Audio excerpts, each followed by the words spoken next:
Having played through Alan Wake 1 and its DLC, It's not a lake. It's an ocean.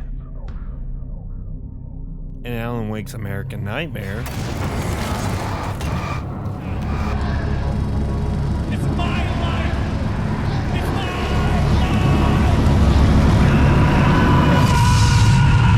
and last but certainly not least, Control and its Altered World event DLC. Use my key card. The sector elevator will take you there. I'm sorry. My name is Alan Wake. Even after playing through everything from Alan Wake 1 to Control, I still wasn't prepared for what the game threw at me. It subverted my expectations, it threw a lot of curveballs, and I'm so thankful for it because it's definitely my game of the year, one of my favorite games I've ever played, and it just does so much good stuff. And it just blew me away. And I highly suggest you guys give it a chance because you might just be blown away by it yourself. That being said, what I expected to start out at the beginning was not what I got. That's right, it's Game of the Year contender for Man Hanging Dong. The ladies call him Big Sexual, I simply know him as Robert Nightingale. Though, to be fair, I wasn't expecting to play as Nightingale 13 years later. And to me, that's what makes Alan Wake 2 a true, genuine sequel. Something like Nightingale's story could have been easily been retconned or taken out to say he was lost to the darkness, never to return. But Remedy decided to give us a resolution to his story, and I thought it was done pretty well. We start out as Nightingale learning to walk and run because he's a giant naked adult who forgot how to do all that, and then we are immediately accosted by the Bright Falls welcoming committee that just wants to give us a little hug with a knife. Elmo, Yako, Vladimir, Thornton, and Mulligan all greet him kindly by ripping out his heart and preparing to use the clicker to wipe him out completely until the Bookers show up and stop it from happening. Fast forward a bit later, we take on the role of Saga with our partner Alex Casey, who I thought was Alex from Alan's books, but turns out he just shares his name. And I want to say I do appreciate James McAfee for his role as Alex Casey. I do hope his eternal rest is a good one. And one thing I found interesting, because he shared Alan's character's name, he was getting fan mail from people because of the books. Of course, for a time he didn't mind until he started getting really wrong and weird things pertaining to murders. And I believe that has something to do with the cult of the word, though I'm not entirely sure. But I think it's interesting to say the least. As Saga and Alan make it to Cauldron Lake and are greeted by Tweedledee and Tweedledum, Mulligan, and Thornton, who seem to be the same dum-dums from 13 years ago. Never changed, Thornton and Mulligan. Saga and Alan are led down to the scene of the crime, where Saga gets to work to unravel the mystery of how Nightingale showed up 13 years later from his disappearance in Bright Falls. Nightingale, of course, came to Bright Falls after his partner was killed by a Taken, and he started having dreams of someone who looked like Alan, most likely Mr. Scratch, committing murders, and the darkness compelled him to go after Alan, only for the darkness to claim him and lead us to where we are now. Particularly one thing I love about Saga is she has something called her mind place technique. And of course she gets that from her family of Tor and Odin, but I think it's pretty cool that's how she's able to look over cases and profile people to see what they're hiding. And I think it's pretty awesome and cool. That being said, it leads them to where they need to go. They find a manuscript from Alan, making them believe that they're being fucked with, which of course they kind of are. Alan is trying to right Scratch's wrongs by making Saga the hero, but at a terrible cost, that being her pre-adult. The thing is, Alan has to write within the confines of the genre he is in, and trying to write outside of that won't do anything. If you can't write an action novel within the confines of this horror story, it just won't do anything. So you have to write with what you're given. Saga and Casey, seeing this, realize it's time to go back to Bright Falls and interview the Bookers, and as they do, they head back to Bright Falls. They meet with the new sheriff of the town, Tim Breaker, who is the cousin of Sarah and the nephew of Frank. Tim took after Sarah after she left to join some unnamed federal bureau, and of course Tim was having dreams of Mr. Warlandor, aka Saga's father, and decided it was best to go to Bright Falls anyways. After Saga profiles the Bookers and finds out they're hiding stuff, and takes the Cult of the Tree symbol from the Bookers, and as we're about to leave, she runs into the one and only Rose Marigold, and it wouldn't be Rose if she didn't say the most out-of-pocket shit imaginable. She drowned. Your daughter? What in the goddamn?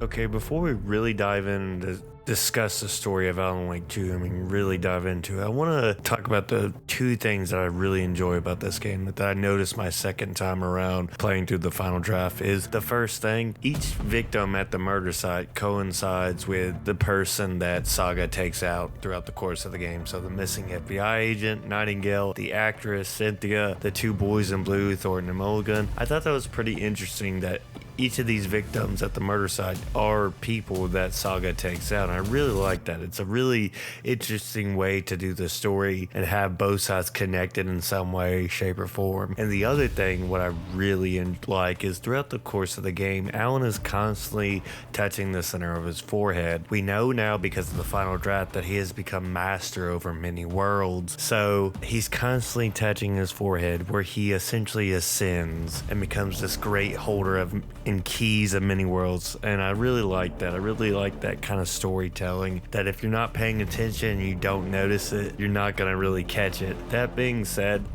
this is where Saga gets written into the story, how Rose knows who she is and talks about her pre-adult drowning. That's when Saga is written into the narrative by scratch, and Alan, of course, as we said earlier, has to write her as a hero but at a terrible cost. I think it's pretty clever storytelling, if I'm being honest, and it really shows how well Remedy cooked with the story. I mean, they won best narrative after all. It makes sense. And of course, after Rose decides to be Rose, Saga, Alex, and Tim go back to the sheriff's station to uncover what Mr. Nightingale was hiding inside him. They find yet another manuscript, and Tim remembers something and then is about to hand off another piece of paper pertaining to the one and only Warland door, only for him to take Tim away because it wasn't time for Saga to have that. And as Tor would say, Warland is always thinking several steps ahead. Nightingale rises, Saga dispatches him, they go back to Cauldron Lake for Saga to uncover what is going on. It's also where she interacts with Taken for the first time, and it's sort of a build up to it too, and I really like it. A lot of great sound set pieces and sound design in this game. She finds his heart and gives it to the witch to go into the overlap, ends Nightingale once and for all, and then we come across the titular character himself, Mr. Alan Wake. Are you okay? No! It's my fault! It got out with my face! Scratch! Truthfully, I was expecting Alan to show up in this sort of delirious state, having no concept of time, not realizing it's been 13 years since he's been gone. And I like it. It makes sense when you're stuck in a place that's constantly making you forget who you are, what you're doing, and as you try to remember, it makes sense that you don't have no concept of time and what's going on. Time passed him by, and Alan never got a chance to go along with it. But a thing of also to note is coming up next is when we get to see the dark place through Alan's eyes for the first time. Oh, man. It is so good to see you, Alan. This must be an exciting time for you. Tell me, does it ever get old? It really goes without saying, Remedy's live action segments are so damn good. They're some of the best. I think no other developer could do it like them. They have a knack for it, doing it for as long as they have, and I really like it, man. I have felt significant. A tool for bringing light to the darkness. I gotta say, I really appreciate what Remedy and Sam Lake did with The Dark Place. It had a lot of tension and suspense, and it was just done spectacularly well. Like, big kudos to everyone who worked on this game, because The Dark Place was very unsettling, and that's what I want in a horror game, is the settings to be, well, unsettling. I want them to be giving me full suspense and fear. And even though I don't have that same level of fear for games anymore, like there was people talking about jump scares in this game. Like, what jump scares? Where was the scares? I've completely forgot all of that. I'm just not terrified like I used to. But also with The Dark Place, we follow Alex Casey around, try to figure out the murders going on, which are all connected to the people Saga fights in the real world. But a little bit on Alice is we also follow her throughout her time as she experienced Scratch and everything that happened in The Dark Place, and she's creating works of art. But as we all know, she comes to remember what happened to her all those years ago after coming in contact with the FBC, and she opts to go back into Cauldron Lake to help Alan face the darkness menace and Scratch and defeat it once and for all. And that's the kind of love you don't see very often. Her willing to put herself in harm's way to help her husband is some good storytelling, some good love between a husband and wife, and you just love to see it. And that's what a big focus is checking on Alice throughout the course of Alan's time in the dark place. But that being said, when it was time to switch between Alan and Saga, I opted to go with Saga because I became really infatuated, or I readily resonated. Infatuated's not a good word because infatuation is love in a way. I resonated with her story and what she was going through with her pre-adult Logan, because if I was in her shoes, I would do everything in my power, fight against fate as it were, to save my pre-adult.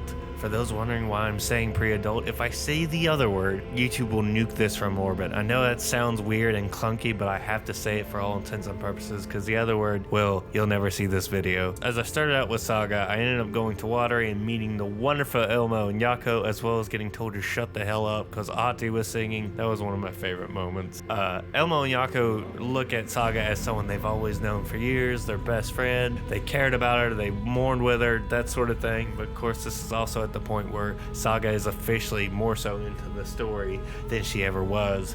Saga goes to Coffee World, and it's very spooky, a very terrifying place to be, with Token running amok, because the Taken have come to claim the life of the innocent and the ones that would do evil. So Saga goes into Coffee World, grabs the keys to her quote-unquote trailer, goes to the trailer to find newspaper clippings of Logan drowning, and it shakes her to her core. She's broken. Like, this isn't real. How could this be real? I was just talking to Logan. Me personally, when all this was going on, I thought it was because, she was listening to pre-recorded messages. But, of course, we now know that's just not the case. Scratch is trying to write her into the story in a way that costs her everything, but good old Alan's trying to make it to where that's not the case. And one thing I really do love about the cult of the tree is they're not the same stereotypical small town cult working for the bad guys or being evil. It's the complete polar opposite. Remedy could have gone with the classic trope of making the small community a cult of evil, but they didn't, and I'm really glad they didn't. They're trying to protect their communities of Watery and Bright Falls. They're trying to keep their community safe by killing everything that comes out of Cauldron Lake, and I loved it. A nice flip the script, subverting expectation moment, because I was expecting Ilmo and Yako to be bad guys, and I was pleasantly surprised when that wasn't the case.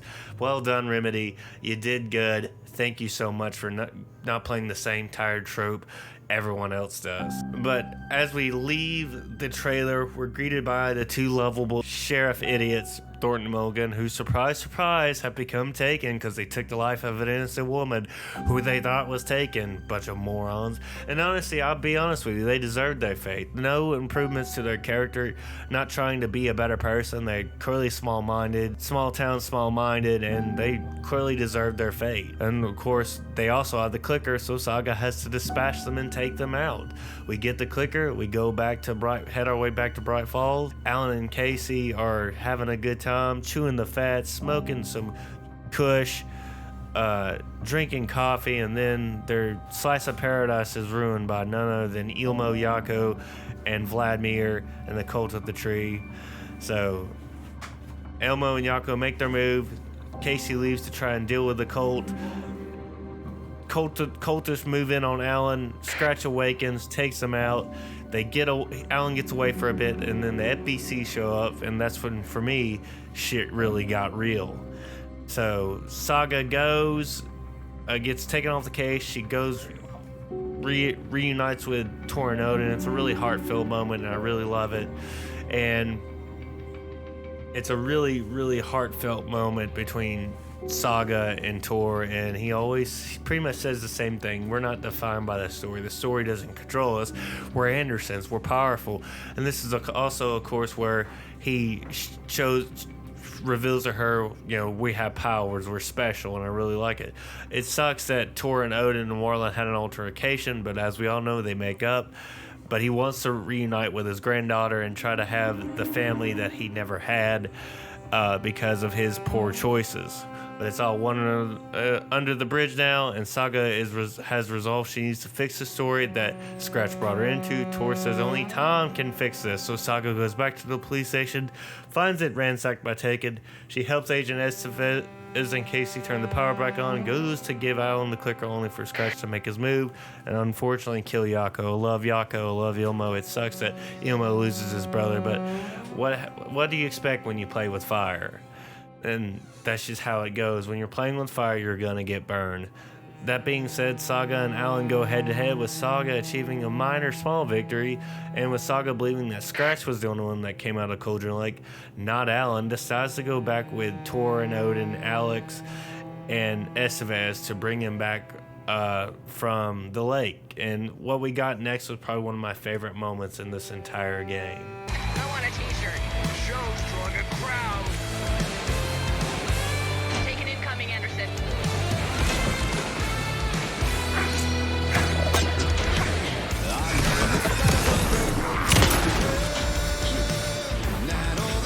I'll light him up.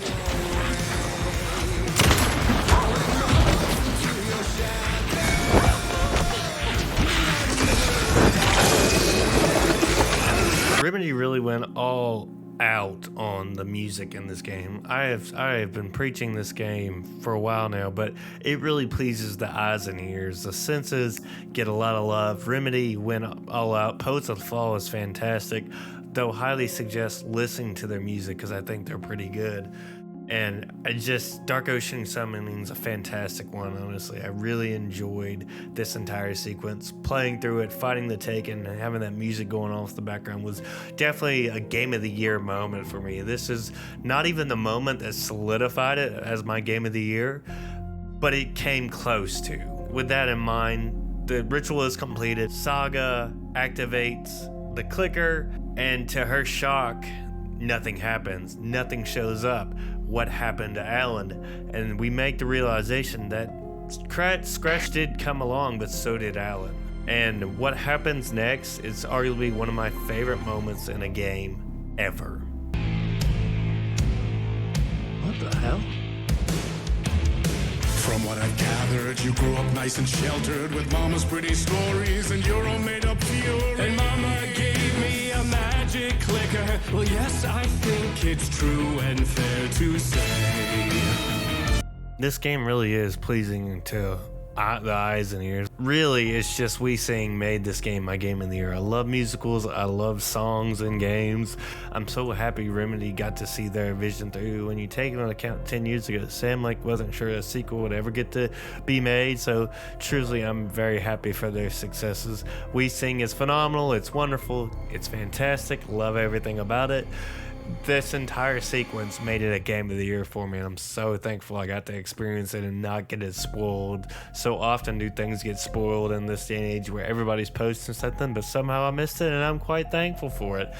It was really the cherry on top that made me love this game and Remedy even more.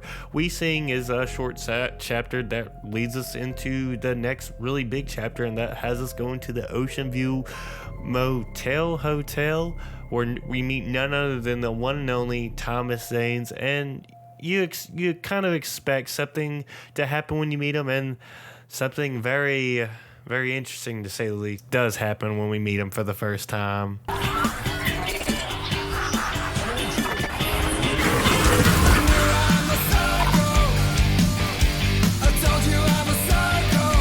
Honestly, I wouldn't expect anything less from the one and only Thomas Zane, if I'm being honest. Drunken debauchery, he's an artist, Alan's an artist. It only makes sense, but of course they get nowhere, and I think Alan starts seeing holes in what he says about him and Zane writing Return, which we all know it was Scratch and Zane, and Scratch leaves him high and dry. But of course, what do you expect from someone who has the worst qualities of Alan in one body? After the debauchery ends and finishes, Jesse Faden and Dr. Darling show up. I guess they're looking for Thomas Zane. I don't know if they're looking for Alan, but I guess they were looking for Thomas because he's being a very naughty boy.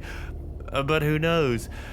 Really, after dealing with Thomas and escaping Jesse Faden's gaze, we go to Parliament Tower one more time and see that Alice is not doing too hot. Of course, we know she'll remember everything, but to Alan, he doesn't know that. She continues to keep pressing on and making the art, which she defines as her masterpiece, and it's something she wants to show to the world. But like I said, she will remember everything that happened in Cauldron Lake, and is most likely gonna soon remember and prepare to go help her husband. One thing of note, though, is Alan, after going into Parliament Tower one other time, is completely wrecked at this point. The darkness is clearly taking his toll as he journeys through it, and I really like that, showcasing that he's just not doing great mentally. He's not doing well after fighting after all this time. And then, of course, leads us into the talk show studio one final time, where we come across the one and only man himself, Warlin Door. Alice. I need to get to her. She's in danger. She is. Because of you. And so is someone important to me, someone you pulled into this. You keep opening doors, peeking in, reaching through to get what you want, and that puts you in my path. I don't know what you're talking about.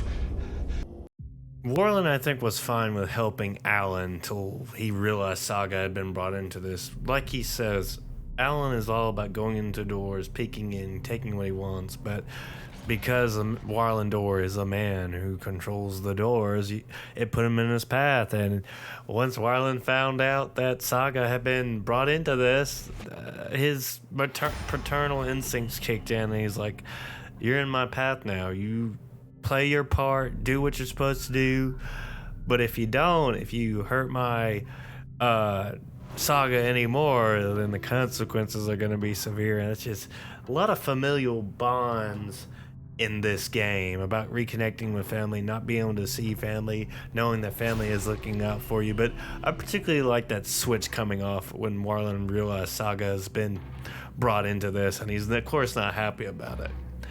You brought his family into this mess, and he's pissed off with good reason. It makes sense that he'd be that pissed.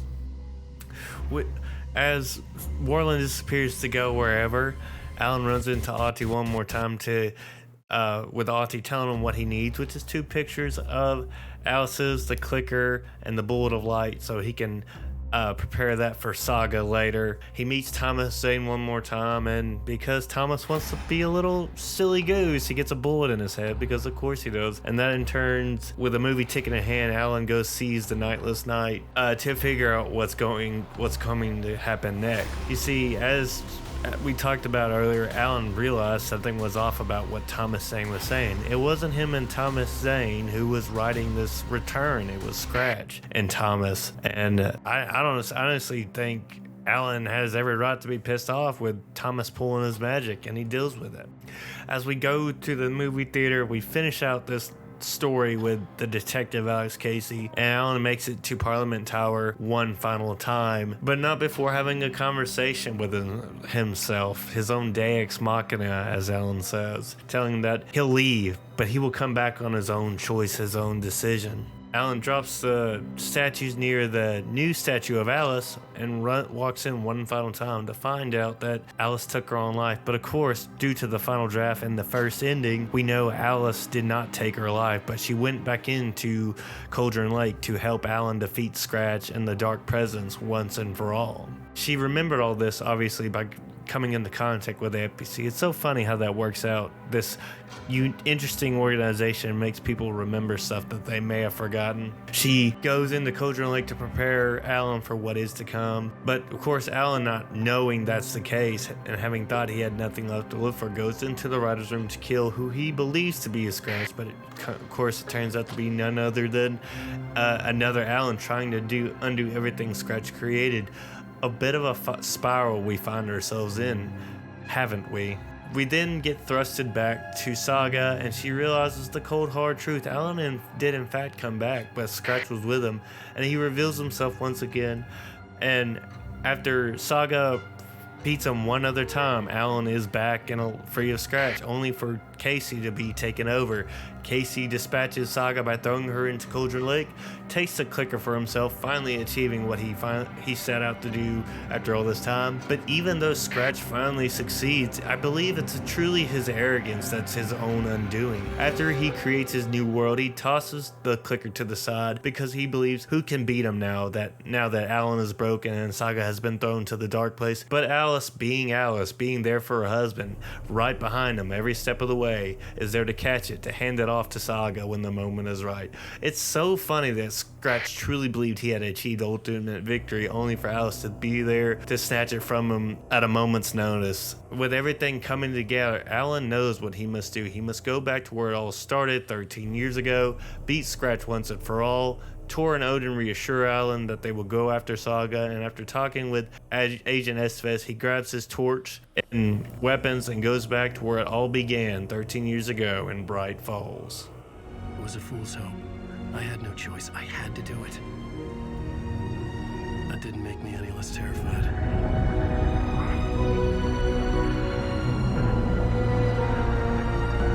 Fuck it.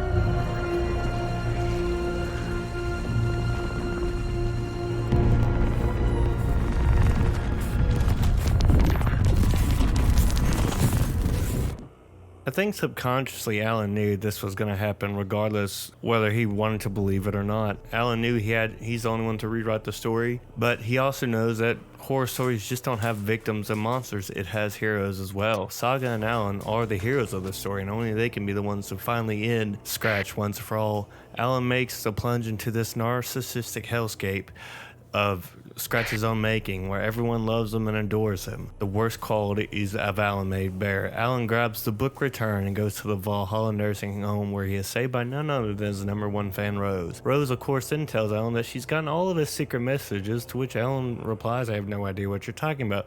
But this is where playing through the final draft made me believe that it hasn't been Alan Rose has been talking to, but Alice. Alice has been the one giving messages to Rose. Alice is the reason Alan got the angel lamp and the pictures and so on and so forth.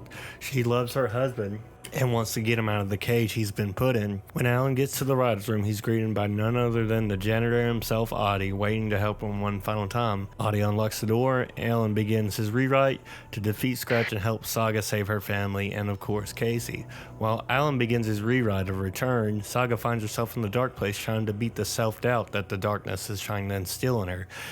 Because if the darkness wins, then a taken version of Saga arises. But of course she's able to beat it by realizing all the good memories she has of the people she cares about. And then in turn she will also run into none other than good old Tim Breaker once again, handing her the manuscript of her father that Warland didn't want her to have just yet.